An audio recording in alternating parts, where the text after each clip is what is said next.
Beowulf is a 2007 film directed by Robert Zemeckis. In Denmark, 507 AD, King Hrothgar and his people are menaced by a monster called Grendel. After a costly and humiliating defeat, Hrothgar seeks warriors to kill Grendel and save his kingdom. Beowulf and his men arrive, and after a bloody battle, defeat Grendel. It is revealed that Grendel is actually the son of Hrothgar. Grendel's mother, in her grief, assaults Beowulf's men. Beowulf sets off to kill Grendel's mother, but she seduces him both with her body and her promise of power. Many years pass, and the offspring of Grendel's mother and Beowulf emerges, taking the form of a dragon. Beowulf conquers the dragon, but dies in the aftermath. He leaves the kingdom to his compatriot, Wiglaf, who sees Grendel's mother in the ocean, beckoning him to a fate much like Beowulf. The film ends ambiguously, but implies that Wiglaf may become another victim of Grendel's mother. The epic poem upon which the film is based is technically unnamed and by an unknown author. We only give it the name Beowulf after the protagonist. It is the oldest surviving long poem in Old English, giving it great historical importance. It has been translated and retranslated over the centuries. Copies have been destroyed, others finished posthumously. J.R.R. Tolkien's translation was finished without him many years after the famous fantasy author's death.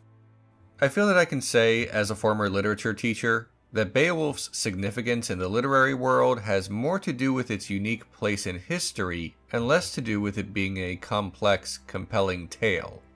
The written version, not the film, is even more straightforward with precious little characterization. It's a good story, don't get your English degrees in a twist about it.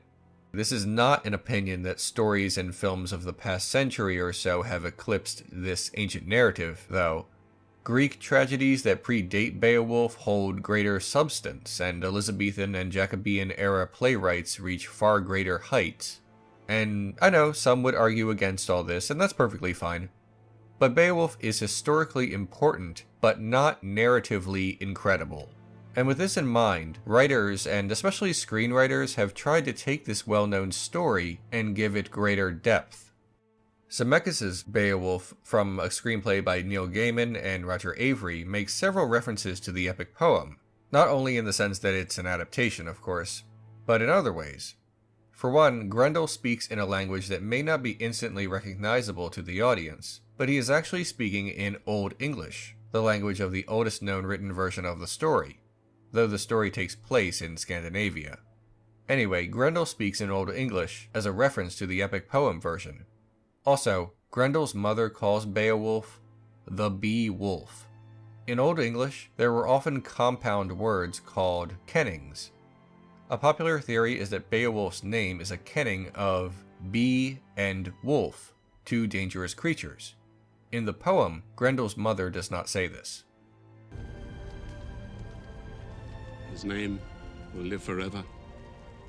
Characters in the film often tell Beowulf that his name will live on forever in song, a reference to the epic poem surviving to this day. The poem references Christianity in several ways. Firstly, it explicitly states that Grendel is a descendant of Cain, a figure from the book of Genesis. In Christianity, Cain committed the first murder and was cursed by God for this.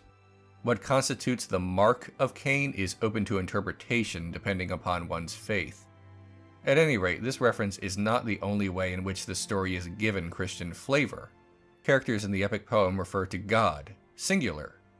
See, the poem, as we know it anyway, was written somewhere between the 8th and 11th century, but it takes place in the Scandinavian countries of what we would now call Denmark and Sweden, somewhere in the 5th or 6th century.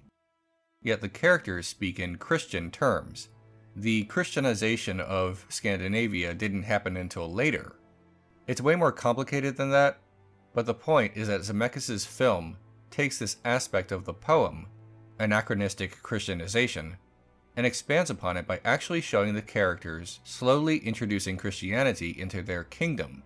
In the film, Unferth is given a new dimension as he is a proponent of praying to Jesus Christ in hopes of keeping Grendel at bay. Hrothgar dismisses this, perhaps clinging to the old ways, but also because he does not believe it will do any good. If the film or even the poem had been historically accurate, nobody would be talking about Christianity with such reverence. Indigenous traditions were firmly entrenched in the culture at that time. Keep in mind, I'm simplifying centuries of history, religion, and literature, but, summing up. Anyway, in the film, there are mentions of Odin, a powerful deity in the Norse pantheon, but as the film goes on, Christianity becomes more and more common until the flash forward when it is the standard, even official tradition of Beowulf's kingdom. When Unferth is attacked by the dragon, he accuses Beowulf of being responsible. He does not explicitly say that he knows that the dragon is the son of Beowulf and Grendel's mother, but he exclaims that this is all due to the sins of the father. This is a common thread in the Bible, that being how a father's behavior affects his children. It appears in over a dozen books of the Bible in various ways. The iniquity of the father. In saying this, Unferth judges Beowulf in Christian terms. Sins of the fathers! Sins of the fathers! The monsters that Beowulf faces in the film are ancient, pre-Christian beasts. In the film, Grendel is not related to the biblical Cain, as far as we know, but of Hrothgar. Grendel's mother is even more mysterious. These are monsters of the old world. When the dragon, another beast of ancient magic, attacks Beowulf's kingdom, he burns the cross, symbolically rebelling against the new world. This transition is marked in Beowulf himself. He grows older and laments what he once lost. His youth is the old ways. His maturity is the new way. His foes are no longer evil monsters, but men. Beowulf, a name etched in time, is also representative of the passage of time on Earth. He changes as his kingdom changes. In the poem, Beowulf credits God for his heroic deeds, but the film takes a comparatively critical approach to the introduction of new religion into a culture with its own ancient traditions. Beowulf laments that the Christian God has killed all the monsters, and all the heroes too. He says all that's left are martyrs and shame. You are the monster slayer. We men are the monsters now. Shame of sinfulness is obviously part of the very DNA of Christianity. Beowulf's downfall, his first sin, that we see, much as it is written in the Bible, is that of temptation. Beowulf, as put together by Zemeckis, Gaiman, and Avery, is surprisingly thoughtful for a film that also has the titular character burst through a sea monster's eye, screaming his own name. Ugh. But all the bravado and naked fighting aside, this is put together well. Its religious imagery woven into the narrative rather than laid on too thick. Beowulf can't be adapted properly into a film that remains faithful to the epic poem simply because of the structure of it. Some liberties with the source material had to be taken. Literature teachers can't show this to their students in place of reading the book, not unless they want their students to fail the test. Purists might scoff at this version, but the fact that it deviates so far actually benefits the epic poem, because something so distant can't replace the original. Thanks for watching the latest episode of Renegade Cut, everyone. If you want to support the show, you can click the orange link to my Patreon. That's how all of this happens.